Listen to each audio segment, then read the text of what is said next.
Imagínense un inmenso archivo, físico, ¿no? Un cuarto oscuro, frío, lleno de estas filas interminables de gabinetes metálicos. Sí, de esos que hacen un ruido horrible al abrirse. Exacto. Cada cajón rechina al abrirse y adentro hay, pues, miles de carpetas meticulosamente ordenadas y cada carpeta tiene una etiqueta con el nombre de alguien. Claro. Y en su interior hay un registro, o sea, súper detallado de cada vez que esa persona hizo algo mal. Un balance contable perfecto de ofensas, de comentarios hirientes, traiciones, deudas emocionales. Es una contabilidad exacta. Digamos, un sistema que los seres humanos construimos, donde cada error tiene su peso específico, ¿verdad? Ajá, tal cual. Tiene su fecha de caducidad y, por supuesto, una especie de tasa de interés emocional que se va, pues, acumulando y capitalizando con el paso de los años. Sí, qué locura. Y el problema es que nos aferramos a las llaves de esos gabinetes como si nuestra identidad entera dependiera de ellos. Totalmente. Creemos casi dogmáticamente que llevar esa cuenta y, o sea, tener los expedientes actualizados es sinónimo de justicia.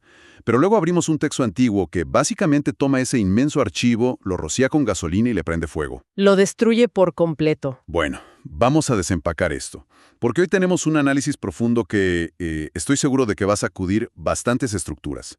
Vamos a explorar el verdadero significado del perdón y la vida en comunidad. Así es. Y lo haremos a través de la lente de Mateo, capítulo 18. Y para navegar por este laberinto nos vamos a apoyar en los apuntes exegéticos de los devocionales de Adrián Cepeda. Nuestra misión hoy es desarmar las ideas preconcebidas sobre la grandeza, el mérito, y descubrir cómo la sana doctrina nos libera. Nos libera de esa asfixia. Sí.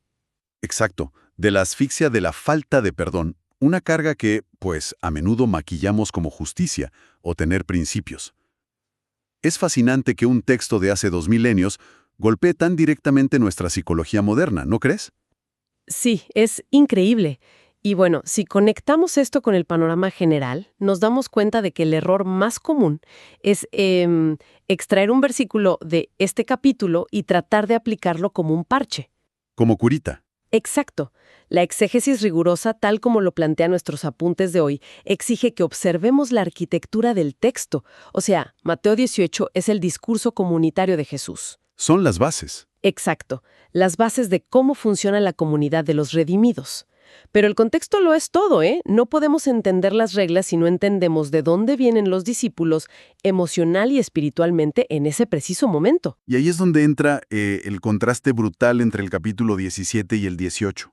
Es como, imagínate pasar de una victoria apoteósica en la final del Mundial a perder un partido en el lodo al día siguiente. Qué buena analogía, sí. En el capítulo 17, Pedro, Jacobo y Juan experimentan la transfiguración en el monte. O sea, ven la gloria sin velos. Pero al bajar al valle, se encuentran con el resto de los discípulos rodeados de una multitud. Frustrados, además. Súper frustrados, intentando sanar a un muchacho endemoniado y fracasando de la manera más pública posible. O sea, un desastre. Y ese fracaso en el valle es, fíjate, fundamental para entender lo que sigue. Jesús les aclara que su fracaso no fue por falta de, digamos, cantidad de fe, sino por la dirección de esa fe. Ajá, lo de la semilla de mostaza. Exactamente. Les habla de la fe del tamaño de una semilla de mostaza. Y el punto teológico aquí no es generar una especie de energía interna masiva, no, como si fuera fuerza de voluntad. Claro, no es vibra positiva. No para nada. Es reconocer la total bancarrota humana y descansar en el objeto correcto de la fe, que es Dios mismo. O sea, es un golpe directo a la autosuficiencia humana. Y lo asombroso es lo que ocurre justo después de esta demostración pública de impotencia espiritual. Pero espera, porque a mí eso me parece surrealista. O sea, acaban de hacer el ridículo frente a todos, acaban de demostrar que no tienen poder ni para sanar a un muchacho, y la pregunta con la que abren el capítulo 18 es, ¿quién es el mayor en el reino de los cielos? Es insólito. Es decir, fracasan estrepitosamente y su primer instinto es pedir un ascenso. Es como un equipo corporativo que acaba de quebrar la empresa y al día siguiente van a la junta directiva a preguntar quién va a ser el nuevo vicepresidente. ¿Cómo procesamos esa desconexión? Bueno, es la naturaleza humana caída en su máxima expresión.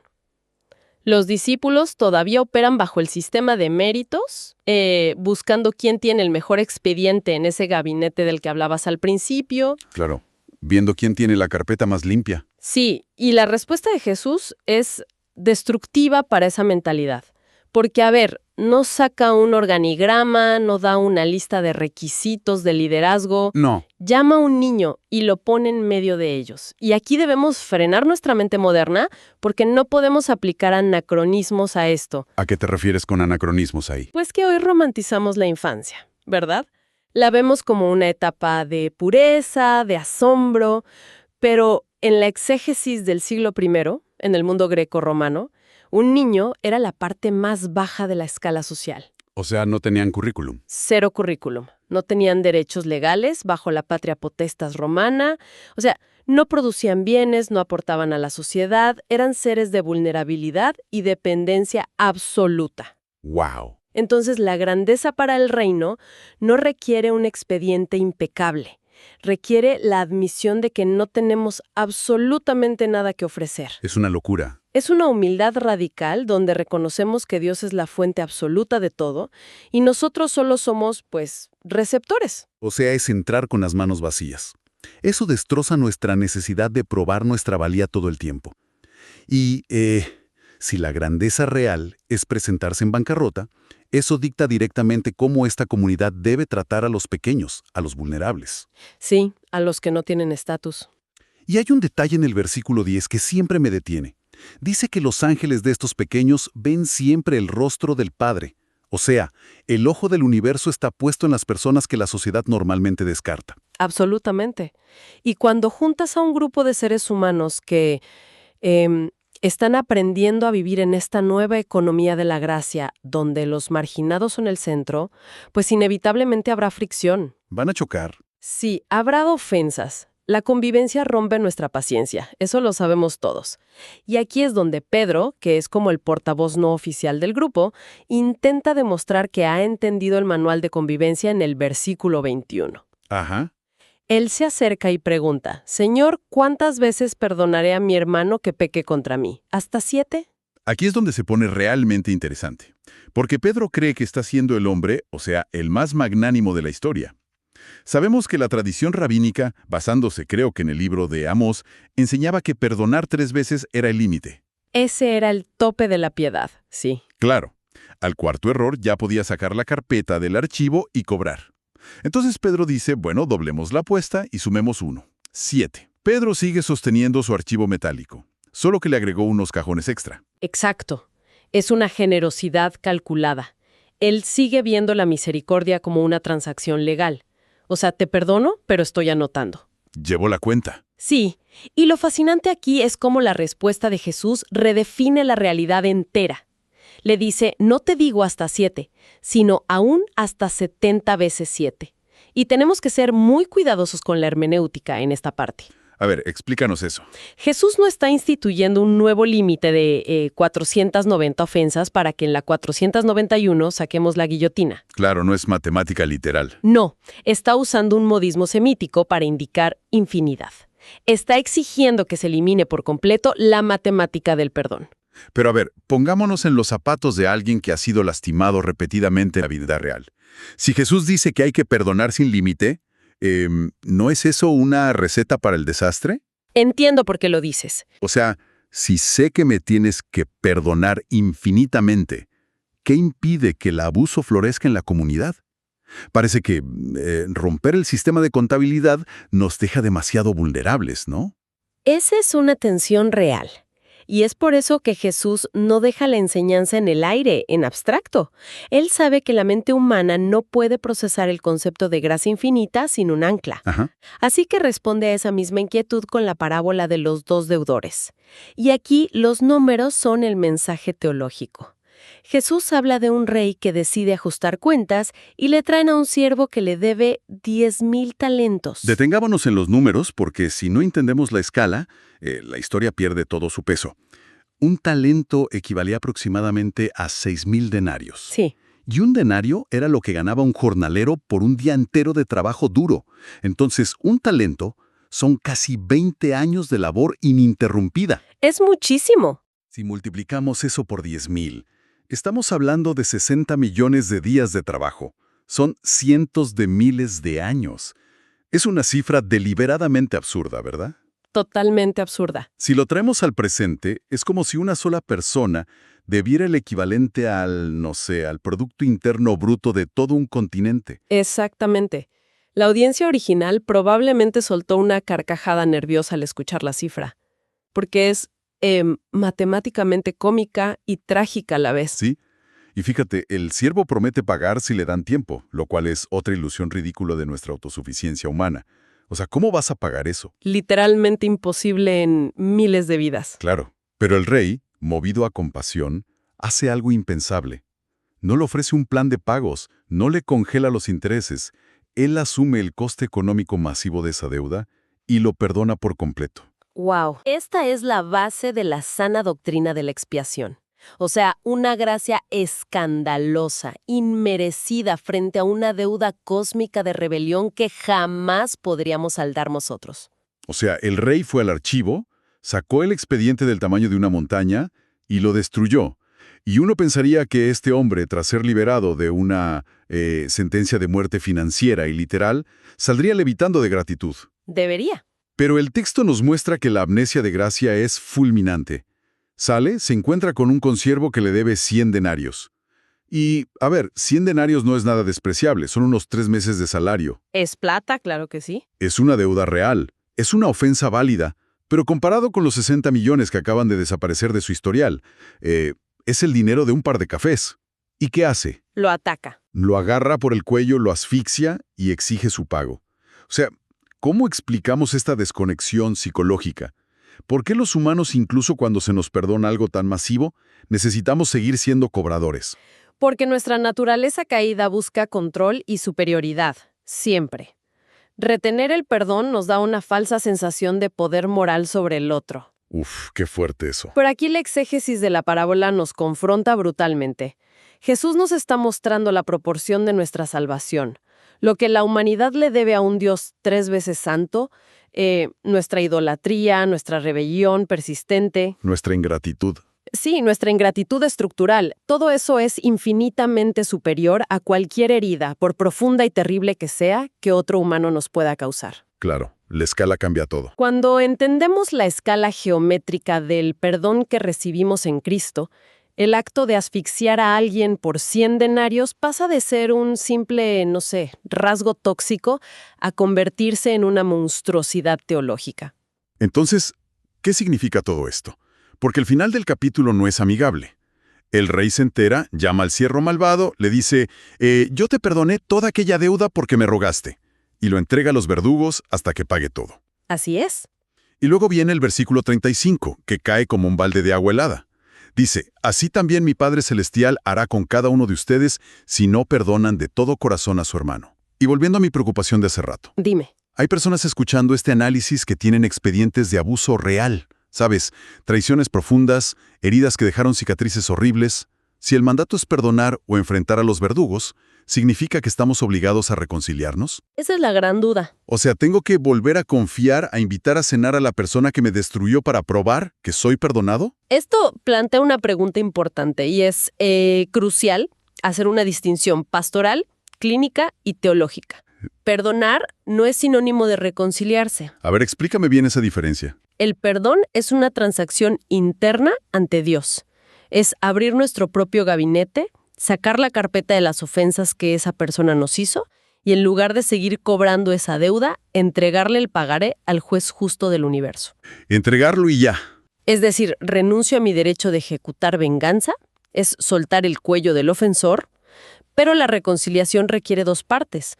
Requiere que el ofensor muestre frutos genuinos de arrepentimiento. Ah, claro. Requiere tiempo y requiere reconstruir la confianza. El perdón es un mandato incondicional. La confianza es algo que se debe ganar. Un creyente puede y debe perdonar completamente a alguien desde la distancia. Manteniendo fronteras. Sí, manteniendo fronteras muy firmes para proteger su integridad física, emocional o espiritual. Esa aclaración es, de verdad, aire puro. Porque desenmascara la idea de que perdonar es someterse a más abuso. Perdonar es simplemente soltar la carpeta. Pero igual nos queda la advertencia teológica del versículo 35. ¿Cierto? Y aquí es donde quiero que exploremos los engranajes de todo esto. Porque alguien podría escuchar esto y pensar, bueno, si no perdono, pierdo mi salvación. Dios me arranca el ticket del cielo y me manda a los verdugos. Y eso choca. Choca directamente con la doctrina de la seguridad de la salvación. ¿Cómo cuadramos esto desde la teología? Es una excelente observación. Si observamos esto bajo el marco de la teología reformada sistemática, que esencialmente enfatiza la soberanía absoluta de Dios en la salvación, Ajá. y que enseña que la justificación es un acto irrevocable de gracia, entendemos que la salvación no es un préstamo bancario que Dios cancela si fallamos en un pago. Uf, qué alivio. Quienes verdaderamente han sido regenerados por el Espíritu Santo no perderán su estatus de hijos. Entonces, ¿cómo interpretamos esta advertencia de los verdugos? Se debe entender como una advertencia de diagnóstico profundo. Un diagnóstico. O sea, como un examen médico del alma. Exactamente. Jesús está advirtiendo que si una persona mantiene un patrón de vida caracterizado por una falta de perdón implacable, por aferrarse a la amargura y ahogar al prójimo por 100 denarios, está demostrando un síntoma letal. ¡Wow! Ese síntoma revela que muy probablemente esa persona nunca experimentó verdaderamente la gracia de los 10,000 talentos en primer lugar. O sea, no es que Dios diga, como no perdonas, te quito mi perdón. Es que Dios dice, tu incapacidad absoluta de soltar esos 100 denarios prueba que en realidad nunca recibiste mi perdón gigante, el de los 10,000 talentos. Así es. Porque si lo hubieras recibido, te habría cambiado por completo el mecanismo de la gracia, altera el corazón. Preciso. Pensemos en un manzano, por ejemplo. Un manzano produce manzanas. Obvio. Pero no es el acto de esforzarse por sacar una manzana lo que lo convierte en manzano. Es su naturaleza inherente la que produce el fruto. Un corazón que ha sido arrollado por la realidad de su propia bancarrota espiritual, Claro. que ha visto la inmensidad de su deuda cósmica y la sangre que costó cancelarla, desarrollará inevitablemente la capacidad de extender gracia. Sí, aunque duela. Puede que sea un proceso doloroso, con lágrimas y lucha interna, pero la trayectoria de su vida será hacia el perdón. Si alguien se niega rotundamente a perdonar, amparándose en su propia justicia. ¿En su orgullo? Sí, está declarando que no confía en la obra de Cristo, sino en su propio archivo de méritos. Es demoledor cuando lo ponemos en esa perspectiva.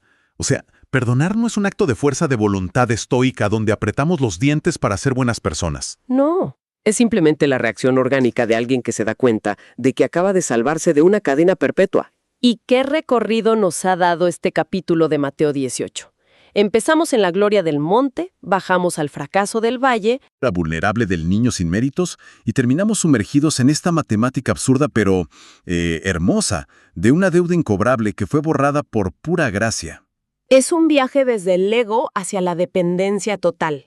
Y la conclusión ineludible es que la comunidad de la fe no es un club de personas moralmente perfectas que pues nunca se pisan los pies. Para nada. Es un hospital de deudores en bancarrota, de ofensores crónicos que han sido absueltos y que ahora están aprendiendo a aplicar esa misma absolución a los demás. ¡Wow! La teología del perdón no es un concepto etéreo para debatir en seminarios. Es el barro, el sudor y la sangre de vivir el evangelio en tiempo real con la gente defectuosa que nos rodea. Y eso nos lleva a una reflexión final, algo para que quienes escuchan esto lo puedan procesar mucho después de que termine este recorrido por los apuntes de Adrián Cepeda. Sí, un pensamiento para llevarse. Exacto. Si prestamos atención a nuestras propias vidas y notamos que seguimos aferrándonos a nuestro derecho de cobrar las ofensas ajenas, si seguimos sintiendo que esa indignación justa es un estandarte de honor moral, Peligroso. muy peligroso, vale la pena preguntarnos algo incómodo. ¿Qué le está sucediendo realmente a nuestra vitalidad espiritual? Esa es la pregunta clave. ¿Podría ser que ese inmenso archivo metálico lleno de carpetas que llevamos protegiendo durante décadas no sea el tribunal donde nosotros somos el juez supremo? ¿Podría ser que en realidad hemos construido nuestra propia celda de máxima seguridad con los ladrillos de nuestra indignación? Es una imagen fuertísima. Aferrarse a las ofensas de 100 denarios nos encierra con los verdugos de nuestra propia amargura. La invitación de la sana doctrina no es a ignorar el dolor, Nunca es ignorarlo. sino a realizar el acto de fe más valiente de todos, Abrir el gabinete, sacar los pagarés, romperlos y dejarlos en las manos soberanas de Dios. Porque solo cuando soltamos el cuello del otro, descubrimos que nuestras propias manos finalmente quedan libres.